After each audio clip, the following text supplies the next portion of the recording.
임대차 계약에서 신뢰의 근간을 흔드는 대표적인 분쟁 중 하나가 바로 임차인의 목적 외 사용 문제입니다. 조용한 사무실로 쓰겠다던 공간에서 쿵쾅거리는 공장이 운영되거나 상품 판매 매장으로 계약한 곳이 주거 공간 등으로 변모하는 경우 임대인은 당혹감을 넘어 법적 대응을 고민하게 되죠.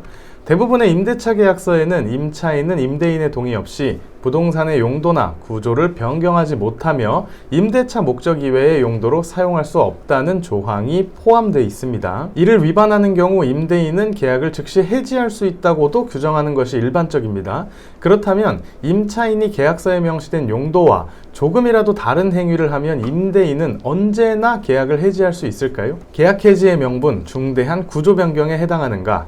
법원이 계약 해지의 정당성을 판단할 때 가장 먼저 살펴보는 것은 임차인의 용도 변경 행위가 건물의 구조에 중대한 변경을 초래했는지 여부입니다. 부산지방법원 동부지원 판결은 이를 명확히 보여주는 사례입니다. 학원 확장을 위해 옆호실과의 경계벽 일부를 철거하고 기존 출입구를 석고보드로 막아버린 임차인에 대해 법원은 집합 건물의 전유 부분인 상가의 독립적 구분 소유 구조를 현저히 훼손하는 행위다 라고 판단했습니다. 법원은 이런 행위가 건축법상 구조 변경에 이르지 않았거나 나중에 원상복구가 가능하다는 사정만으로 계약 위반이 아니라고 볼 수는 없다고 판단했습니다. 반면 광주지방법원 순천지원 판결에서는 다른 판단이 나왔습니다. 미용실을 운영하던 임차인이 고객 편의를 위해서 상가 내부에 화장실을 설치한 사안에서 법원은 이를 임대인의 동의가 필요한 구조 변경에 해당한다고 보기 어렵다고 판단했습니다.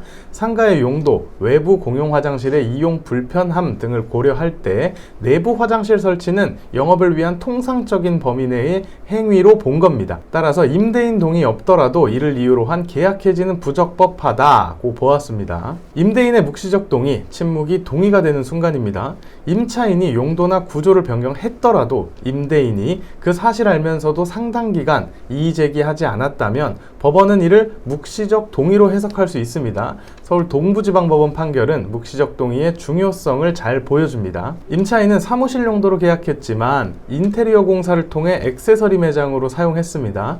임대인은 건물 3층에 거주하면서 이 공사 사실을 충분히 알 수 있었음에도 당시에는 아무런 이의 제기하지 않았고 심지어 용도가 변경된 상태에서 임대차 계약을 갱신하기까지 했습니다. 법원은 이런 사정을 들어서 임대인이 늦어도 갱신계약 체결 당시에는 용도 및 구조 변경 사실을 알면서도 이를 문제 삼지 않고 계약을 체결한 것이기 때문에 묵시적으로 동의했다라고 보는 것이 경험칙에 부합한다고 판단했습니다.